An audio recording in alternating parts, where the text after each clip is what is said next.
आ रहा है ना मुंह में पानी। क्या आप भी इसी तरह का परफेक्ट कलर वाला अचार बनाना चाहते हैं और चाहते हैं कि अचार खराब ना हो 3 से 4 साल तक, तो आप एकदम परफेक्ट रेसिपी देख रहे हैं। Hello smarties, welcome to Seema smart kitchen.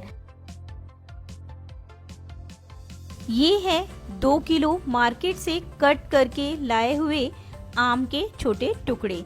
आप चाहे तो आम को खरीद के इसे घर में भी कट कर सकते हैं, पर उसे थोड़ा सा कठिन होता है बनाना, इसलिए मैं 10 से 12 साल से इसी तरह से मार्केट से खरीद के लाती हूँ। उसे वहाँ पे वॉश भी नहीं करती हूँ। अब आप देखेंगे कि इसे मैं कैसे बनाती हूँ। एक बड़े से भगोने में पानी ले लीजिए, इसमें डाल दीजिए नमक। नमक को अच्छे से मिक्स कर लीजिए। अब इसमें आम के कटे हुए टुकड़े डाल दीजिए और अच्छे से मिलाते हुए इसे वॉश कर लेना है। इसे हम सेम तरीके से 2 बार वॉश करेंगे। पहली बार वॉश कर लिया है, इसे निकाल देंगे छन्नी में। इसके साथ ही इसमें की जो गुठली के अंदर का बीज रहता है वो भी निकल जाएगा और बहुत अच्छे से आम क्लीन हो जाएगा। इस तरह छन्नी में डालते हुए इसका पूरा पानी निकालना है। देखिए, पहली बार वॉश करने के बाद आप देख सकते हैं पानी कितना गंदा हो गया है और इसमें के अंदर की कुछ गुठलियां हैं वो भी अपने आप निकल गई है। दूसरी बार धोने के लिए भी सेम प्रोसेस करनी है। पानी में नमक डालना है, नमक मिला देना है, इसमें आम के टुकड़े डाल देने हैं और मिलाते हुए इसको निकाल लेना है एक छन्नी में। इसका पानी अच्छे से निकल जाना चाहिए। अगर आपने आम लाया है, उसके कटे हुए टुकड़े नहीं लाए हैं, तो आम को पहले आप धो लीजिए, उसका वुडी पार्ट निकाल दीजिए, उसके बाद कट कर लीजिए। 10 से 12 मिनट तक इसी तरह छन्नी में रहने दीजिए, इसका एक्स्ट्रा पानी निकल जाएगा।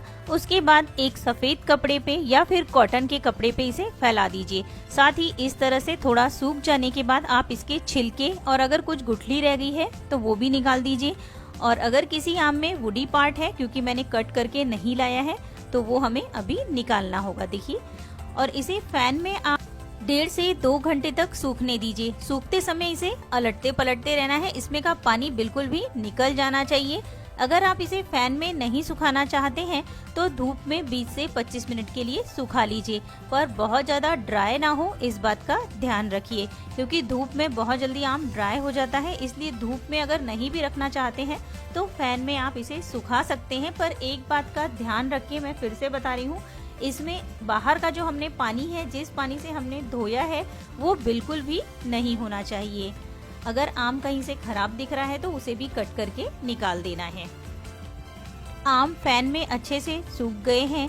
अगर आपको लग रहा है इसमें कुछ पानी है तो 10 से 12 मिनट के लिए आप इसे धूप में रख सकते हैं और उसके बाद अचार बनाइए। अचार का मसाला तैयार करने के लिए कढ़ाई को गैस पे चढ़ा दीजिए, फ्लेम को लो टू मीडियम कर लीजिए।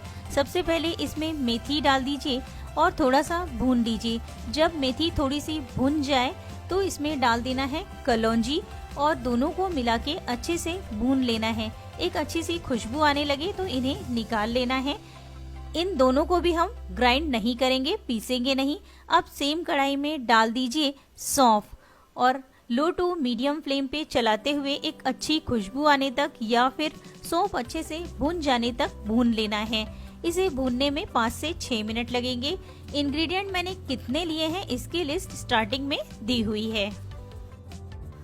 सौंफ भुन जाने के बाद इसे एक प्लेट में निकालकर ठंडा होने दीजिए और सेम कढ़ाई में डाल दीजिए अजवाइन। लो टू मीडियम फ्लेम पे अजवाइन को भी भून लेना है। अजवाइन को भूनने में 1 से 1.5 मिनट लगेगा, क्योंकि कढ़ाई अच्छे से गर्म हो चुकी है तो ज्यादा समय नहीं लगेगा। इसे भून लेने के बाद इसे भी एक प्लेट में निकाल लेना है। अजवाइन को भी हम ग्राइंड नहीं करेंगे, पर अगर आप चाहें तो इसे ग्राइंड करके भी डाल सकते हैं। मसाले भुन गए हैं। कढ़ाई में अब डाल देना है 250 ml ऑयल और गर्म होने देना है। आप सरसों का तेल भी यूज कर सकते हैं या फिर मूंगफली का तेल भी यूज कर सकते हैं। जो भी तेल आप अचार में पसंद करते हैं उस तेल को गर्म कर लेना है। कोई फर्क नहीं पड़ता है आपने अचार में कौन सा तेल डाला है। जिस तेल का भी टेस्ट आपको ज्यादा पसंद है उस तेल में आप बना सकते हैं, पर कोशिश करें कि इसे रिफाइंड ऑयल में ना बनाएं। तेल जैसे ही गर्म हो जाए इसमें थोड़ी सी हींग डाल के देख लीजिए, आपको समझ जाएगा ये गर्म हुआ है या नहीं। या फिर राई डाल के देख लीजिए। अगर राई या फिर हींग एकदम से ऊपर आ रही है तो समझ जाइए ये गर्म हो गया है। फ्लेम को बंद कर देना है। सबसे पहले इसमें डाल देना है बारीक की हुई हींग, हल्दी पाउडर और फिर साथ में इसमें डाल देंगे हम पीली सरसों की दाल। ये मार्केट में आसानी से मिल जाती है। अगर आपको पीली सरसों ना मिले तो जो ब्लैक वाली सरसों रहती है उसे भून के ग्राइंड कर लीजिए और उसके छिलके को पछोड़ के निकाल दीजिए। और अगर इस तरह की मिलती है तो रेडीमेड लाइए, फटाफट बन जाता है। इसमें राई की दाल डाली इसलिए है क्योंकि हमने राई की दाल को भूना नहीं था। इस समय ये इसमें अच्छे से भून जाएगी क्योंकि ऑयल गर्म है। और सभी इंग्रेडिएंट को अच्छे से मिला लेना है। इस अचार वाली राई को महाराष्ट्र में राई की दाल कहते हैं। आपके स्टेट में इसे क्या कहते हैं कमेंट करके मुझे जरूर बताइए। और अगर आपने भुनी हुई राई की दाल ली है या फिर भुनी हुई सरसों ली है तो आप इसे बाद में डालें जब तेल ठंडा हो जाए, नहीं तो जल जाएगी। मैंने कच्ची ली है इसलिए ऑयल में डाला है और ये अच्छे से भुन जानी चाहिए, इसलिए हमने गर्म ऑयल में ही डाला है। अब तक सौंफ ठंडी हो चुकी होगी। सौंफ को ग्राइंडर में डाल के इस तरह का दरदरा ग्राइंड कर लेना है। कुछ सौंफ के दाने इसमें दिखाई देना चाहिए, इस तरह का ग्राइंड करना है। इसे भी ऑयल में डाल दीजिए। साथ ही डाल दीजिए कश्मीरी लाल मिर्च पाउडर। अगर आपके पास कश्मीरी लाल मिर्च पाउडर नहीं है तो आप नॉर्मल लाल मिर्च पाउडर भी डाल सकते हैं। मिर्च आप अपने टेस्ट के अनुसार थोड़ा सा कम या ज्यादा डाल सकते हैं। कश्मीरी लाल मिर्च डालने से इसका कलर बहुत ही अच्छा आता है। अब इसमें डाल दीजिए भुनी हुई अजवाइन, भुनी हुई कलौंजी और मेथी के दाने। मेथी के दाने को भी हमने ग्राइंड नहीं किया है, अजवाइन को भी नहीं किया है और कलौंजी को भी नहीं किया है। इन्हें अच्छे से मिक्स कर लेना है और एकदम नॉर्मल टेम्परेचर पे आने तक रहने देना है। इसे गर्म ही आम में नहीं मिलाना है। जब मसाला ठंडा हो रहा है एक बात का ध्यान दीजिए, इसे बीच बीच में चलाते रहिए क्योंकि कढ़ाई गर्म है तो नीचे से ये जल सकता है। एक स्पेशल टिप, जब भी आप किसी भी तरह का अचार बनाएं, नमक हमें नए पैकेट का ही लेना है। डेली जिस नमक को हम यूज कर रहे हैं उस नमक को ना लें। अगर डेली यूज वाला नमक डालेंगे तो अचार खराब होने का थोड़ा सा डर रहता है। देखिए आम अच्छे से क्लीन हो गए हैं, इसमें के छिलके गुठली निकाल दिए हैं और इसका पानी भी ड्राई हो चुका है। अब एक बड़ा सा स्टील का बर्तन ले लीजिए। इसमें पानी का एक बूंद भी नहीं होना चाहिए। बर्तन एकदम ड्राई होना चाहिए। इस बर्तन में कटे हुए आम को पलट दीजिए और पहले इसमें डाल दीजिए थोड़ा सा नमक। अभी हम पूरा नमक नहीं डालेंगे, लगभग 2 चम्मच नमक हम बचा लेंगे। जितना भी नमक लिया है उसमें से 2 चम्मच नमक को निकाल के रख देना है। और इसमें ही डाल देंगे मसाले। याद रखें मसाले बिल्कुल भी ठंडे होने चाहिए, थोड़े भी गर्म नहीं होने चाहिए। मसाले डाल देने के बाद इसे चम्मच से मिला लीजिए। जिस चम्मच से या फिर बर्तन से आप इसे मिला रहे हैं उसमें भी पानी ना लगा हो, इस बात का ध्यान रखें। बिल्कुल ड्राई होना चाहिए। आम के पीसेस मसाले में अच्छे से मिल जाएं तब तक मिला लेना है। अच्छे से मिक्स हो जाने के बाद इस भगोने के ऊपर या तो आप कपड़े से ढक के 24 घंटे के लिए रख दीजिए या फिर इसके ऊपर एक चम्मच रखिए और एक प्लेट से ढक के रख देना है 24 घंटे के लिए। दोनों में से कोई भी आप कर सकते हैं, पर इसे बहुत टाइट ढक के नहीं रखना है, नहीं तो अचार खराब होने का डर रहता है। देखिए इस तरह से रखना है और इस बर्तन को हमें रख देना है एक पानी वाले बर्तन में। मीन्स ठंडा रहना चाहिए क्योंकि हम जब बनाते हैं तब बहुत ज्यादा गर्मी रहती है, इसकी वजह से भी कभी कभी अचार खराब हो जाता है। देखिए इस तरह से रखना है। 24 घंटे में जब तक अचार थोड़ा सा सॉफ्ट हो रहा है, हम जिस जार में रखना है उसे कैसे वॉश करें वो देखेंगे। जार को बहुत अच्छे से वॉश कर लीजिए और अब इस जार में डाल दीजिए आधा चम्मच हींग। छोटे चम्मच से आधा चम्मच डालना है और इसमें डाल देना है गर्म करके ठंडा किया हुआ पानी। ये पानी मैंने गर्म किया है, पानी को अच्छे से ठंडा कर लिया है और इस जार में पलट देना है। ढक्कन को लगा देना है और अच्छे से हिलाते हुए सब तरफ हींग का पानी लग जाए वॉश कर लेना है। देखिए इस तरह से हिलाना है। जार में का पानी फेंक देना है और इसे दिन भर के लिए धूप में रख देना है या फिर बहुत अच्छे से सुखा लेना है, किसी कपड़े से पोंछ लेना है। इसमें थोड़ा सा भी पानी नहीं रहना चाहिए। अगर आप धूप में सुखा रहे हैं तो कपड़े से पोंछने की जरूरत नहीं है।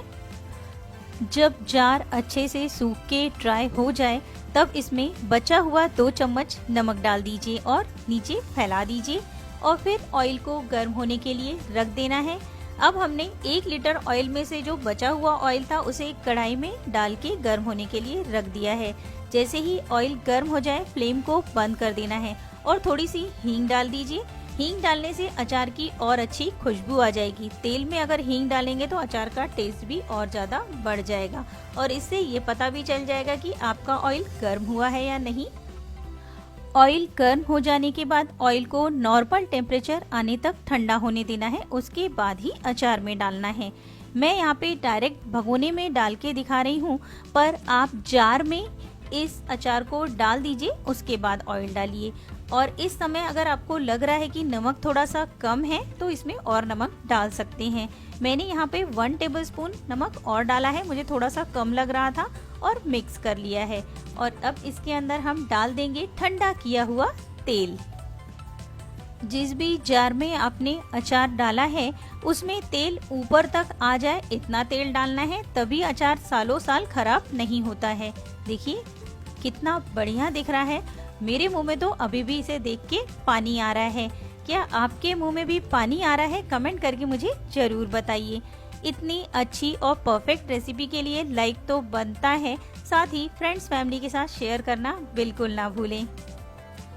अगर आप किसी ऐसी जगह पे रहते हैं बहुत ज़्यादा गर्मी हो, वहाँ पे आप अचार इस तरह से पानी में 8 दिन के लिए रखिए। अचार बिल्कुल भी खराब नहीं होगा। अचार को धूप में रखने की जरूरत नहीं है और जार के ऊपर इस तरह कपड़ा बांध देना है और 8 दिन तक रहने देना है। 8 दिन के बाद आप इस कपड़े को निकाल लीजिए और ढक्कन को लगा दीजिए। और अब हमें अचार को पानी में रखने की भी जरूरत नहीं है।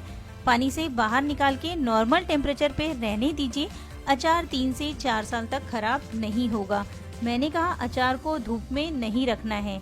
अचार को अगर आप धूप में रखेंगे तो अचार का कलर चेंज हो जाएगा और ये थोड़ा सा काला हो जाएगा। इसलिए अचार को कभी भी धूप में ना रखें, पर बनाते समय इन सभी टिप्स को जरूर ध्यान दें, तभी अचार अच्छा बनेगा और कभी खराब भी नहीं होगा।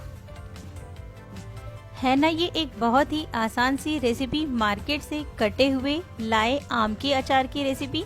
आप भी इसे बनाइए और मेरे साथ अपने अनुभव शेयर कीजिए। और अगर आप चैनल पे नए हैं सब्सक्राइब कीजिए।